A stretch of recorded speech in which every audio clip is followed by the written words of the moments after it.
আপনার কখনো ভয় হয় না আপনার ভবিষ্যৎ নিয়ে?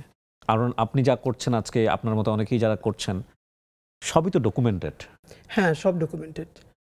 আপনি জানেন হয়তো যে আমি যখন আন্দোলনে, তখন আমি প্রথম জানি আমার ওয়াইফ কনসিভ করেছে এবং ওর বেশ কিছু কমপ্লেক্সিটি ছিল। তো আমি তো রামপুরে ছিলাম, একদম প্রতিদিনই মানে ওখানে একটা ভূমিকা রাখার যেহেতু আল্লাহ তৌফিক দিয়েছিল, তো কারো কথাই যখন শুনছিলাম না, তখন আমার মনে আছে যে আমার ভাই আমার বোনের বাসা, সবার বাসা কাছাকাছি। তো আমার ওয়াইফকে বলছিলাম, আমি শুনছিলাম অন্য রুমে, যে ও বাসায় ঢুকলে আমার ফোন দিবা, আমি বাহির থেকে তালা মেরে দিয়ে যাব। তো তখন দুটো কথা খুব মনে আছে। আমার ওয়াইফ একবারও নিষেধ করে নাই, কারণ জানছিল যে এই কাজটাই আমি জন্মের পর থেকে করতে চেয়েছিলাম, ইনসাফের লড়াইটা। তো আমাকে এখন থামালো আসলে পারবে না, এটাও জানতো, আমার পরিবারও জানতো, কিন্তু তাদের তো আসলে ভাই, বিশেষ করে আমার যখন এখন দুনিয়া একটা বাচ্চা আসবে, তখন আমার ভাই একবার আমাকে বলছিল যে এই বাচ্চাটার কথা তো চিন্তা করা দরকার তোর। তখন আমি দুটো কথা বলছিলাম, একটা হচ্ছে যে এখন পর্যন্ত যেই বাবারা রাস্তায় শহীদ হয়েছে, তাদেরও তো বাচ্চা আছে, এমন তো না ওরা দুনিয়া এমনি এমনি আসছে।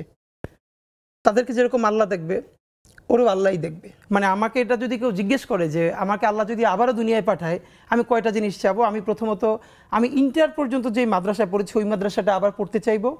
নামটা বলেন। ঝালকাঠি এনএস কামিল মাদ্রাসা। জি। বাংলাদেশের, মানে এটা কেউ চিন্তাও করতে পারবে না যে মাদ্রাসায় রবীন্দ্রনাথের নাটক মঞ্চস্থ হয়, এবং মানে হয় না এমন কিছু নাই। তো এটা বাংলাদেশে, হ্যাঁ, আমরা করেছি ছোটবেলা।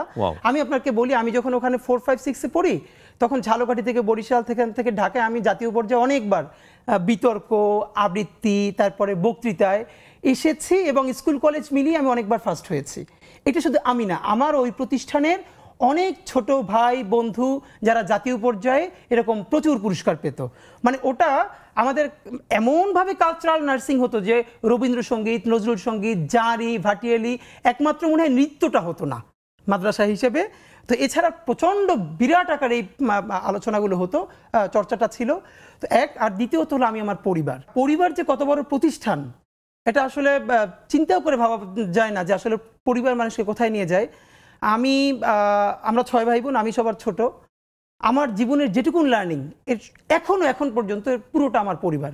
আমরা 6 ভাই বোন, এবং আমরা 6 ভাই বোন আলহামদুলিল্লাহ আমরা এখন এমনভাবে সবাই কানেক্টেড যে কার বাসায় কি রান্না হয় এটা শত ব্যস্ততার ফাঁকেও এটা আমরা হোয়াটসঅ্যাপে বলি। এবং এটা আপনাকে ভাই বলা দরকার, আমি কোথাও বলেছিলাম, আমার পলিটিক্যাল গ্রুমিংটা হয়েছে মূলত ছাত্র দলের হাত ধরে। আচ্ছা। আমার বাসা, আমার উপজেলা নলছিটি, আমার বাসা থেকে বিএনপির অফিস ছিল 1 মিনিট দূরত্বে।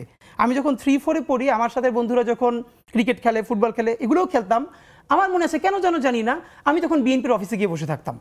তো ছাত্রদলের বড় ভাইরা বিভিন্ন প্রোগ্রাম করতো, বক্তৃতা করতো, এগুলো আমার ভীষণ টানতো। ওইখান থেকে আমি তো এখন পর্যন্ত বলি যে বাংলাদেশে দলের বাইরেও আমি দুজনকে অলওয়েজ স্বাধীনতা সার্বভৌমত্বের একটা প্রতিচ্ছবি হিসেবে চিন্তা করি। একজন হলেন শহীদ জিয়া, আর এখন যিনি বেঁচে আছেন বেগম জিয়া। ওনারা শুধু বিএনপির নেত্রী না, নেতা নেত্রী না, ওনারা বাংলাদেশের স্বাধীনতা সার্বভৌমত্বের একটা প্রতিচ্ছবি।